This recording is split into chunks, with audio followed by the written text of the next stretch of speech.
custo de vida, emprego e desemprego, cesta básica, tarifas públicas, salário mínimo. Agora, na Brasil Atual, a análise do DIEESE. E nós vamos fazer contato agora com o diretor adjunto do DIEESE, José Silvestre. Bom dia, Silvestre. Bom dia, Glauco. Silvestre, uma das lutas históricas dos trabalhadores, inclusive que dá origem ao próprio 1º de maio, né, que foi originado ali por conta de uma manifestação em prol da redução da jornada de trabalho à época para 8 horas, mas a redução de jornada ela vem ganhando adeptos também entre empresas. Algumas multinacionais decidiram humanizar o ambiente de trabalho, diminuindo as cargas horárias sem mexer nos salários dos trabalhadores. E os resultados têm sido animadores, inclusive em termos de ganho de produtividade e de lucros para essas companhias. A redução da jornada sem a redução de salários, sem a redução de direitos, pode ser uma alternativa para a criação de empregos no Brasil, ainda mais nesse quadro em que o mercado de trabalho está estagnado, Silvestre? Pode sim, viu, Glauco? Você citou aí os diversos exemplos, né?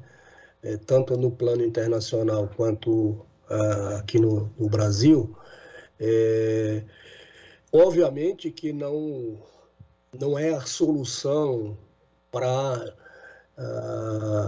resolver o problema do desemprego no Brasil, que é muito elevado, mas com certeza ajudaria se nós tivéssemos uma redução da jornada, né? Isso combinado, evidentemente, com a restrição às horas extras, né? Porque esse também é um dos grandes problemas no Brasil, quer dizer, um excesso de horas extras. Então, isso permitiria que a gente tivesse uma contribuição importante do ponto de vista da geração de emprego com a redução de jornada, sem redução de salário, além de outros benefícios, né, Glauco, de ordem econômica, social, de saúde e assim por diante. E, Silvestre, inclusive, essa experiência de redução de jornada não está restrita apenas às companhias. Governos mesmo têm feito isso ao redor do mundo, né? A Islândia fez uma experiência recente que envolvendo 1% da população economicamente ativa e teve resultados muito bons, né, com redução de 40 para 35 horas em termos tanto de produtividade como também não afetou os lucros. E você fala de limitação de horas extras, quem já adotou isso também, Silvestre, foi o Japão, né, que lá existe essa cultura de horas extras, né, que é muito grande. O trabalhador japonês em geral estende muito a sua jornada de trabalho e por conta disso o karoshi, aquele fenômeno de pessoas se adoecerem por conta do excesso de trabalho, se tornou um problema de saúde pública no país, que acabou modificando suas regras, limitando as horas extras também. Quer dizer, a limitação de horas extras é importante para a criação de empregos, mas também para a própria saúde do trabalhador, Silvestre. Sim, isso tanto no plano, digamos assim, privado, né, como também da administração pública, né?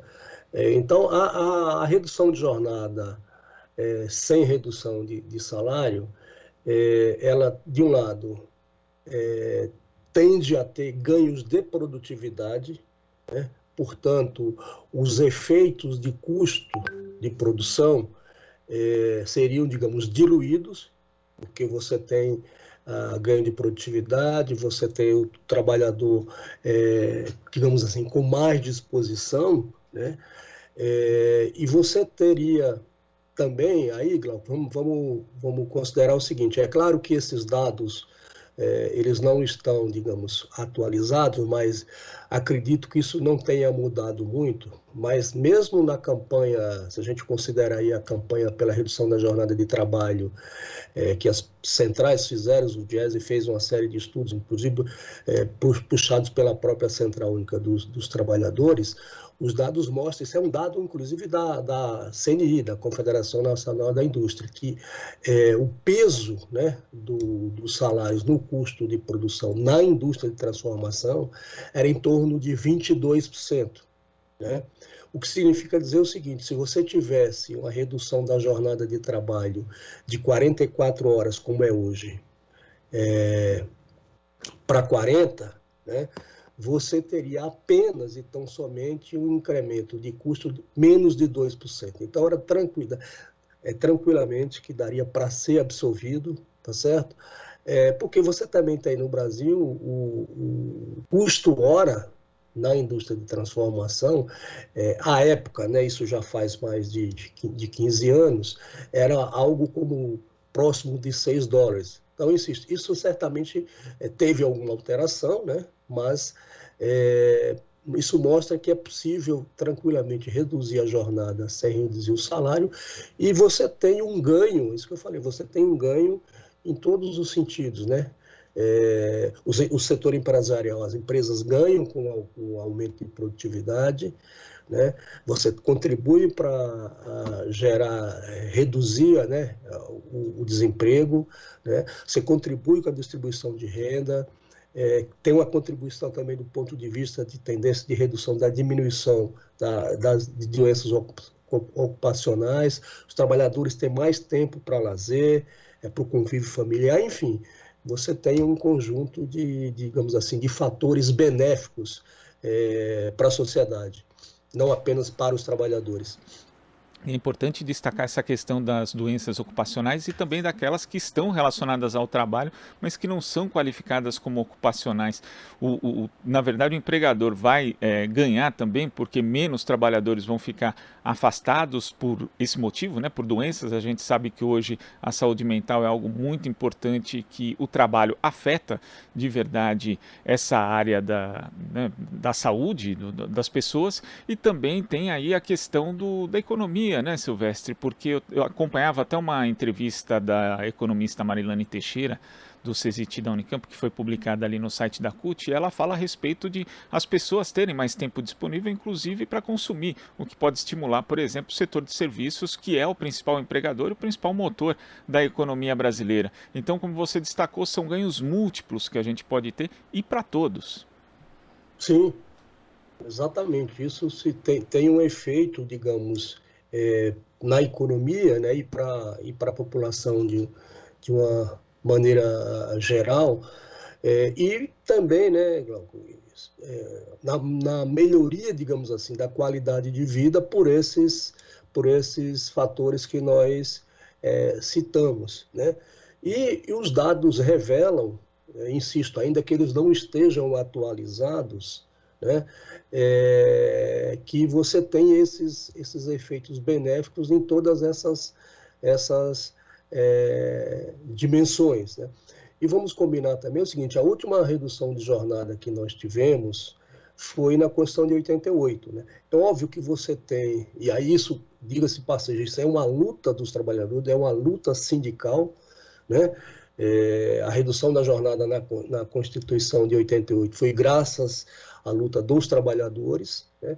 Que inclusive tem várias categorias que antes da Constituição já tinham conseguido redução de jornada sem redução de salário. E é só para lembrar, Glauco, que nós tivemos inclusive a oportunidade de ter reduzido a jornada de trabalho lá atrás, lá ainda acho que no governo do presidente Lula, houve proposta inclusive de uma redução gradual de 44 para 42, mas enfim, aí em razão aí digamos assim, do não consenso naquele momento, nós não conseguimos. Mas hoje nós poderíamos estar com a jornada, por exemplo, de 42 horas semanais. E essa discussão da redução da jornada de trabalho também precisa vir junto com algumas outras questões que ficaram ainda mais sérias durante esses tempos de pandemia, com a extensão do home office, que é o chamado direito à desconexão, o direito do trabalhador realizar atividades durante seu dia sem haver necessidade de estar disponível em algum meio tecnológico para o empregador, que é uma coisa que acaba invadindo o horário livre, né, do trabalhador, e obviamente que vai prejudicar ali não só a sua saúde, como também a própria produtividade, né, Silvestre? E você tem, na verdade, como se diz, quase que como se fosse uma extensão do trabalho para a tua casa, né? Você leva o trabalho para casa, né? Isso que você falou, você não desconecta, você fica ligado o tempo inteiro. Até porque também com o próprio avanço da tecnologia, né? De celular, Zap, enfim, todas essas plataformas, o trabalhador fica ligado, né? O tempo inteiro. E aí, Glauco, eu acho que tem uma questão também que é importante, em que pese nós termos no Brasil um processo de flexibilização da nossa legislação trabalhista, consubstanciada com a perda de direitos, né? Acho que é um momento também para retomarmos esse debate da redução da jornada sem redução de salário, né? Isso já está provado, né, no mundo, vários países têm, você citou o caso do Japão, tem outros países que têm jornada de trabalho semanal inferior a 40 horas, por exemplo, e esses países, nenhum deles perdeu competitividade, ao contrário. Vamos pegar o exemplo da Alemanha, que talvez seja um dos países mais competitivos do mundo, né?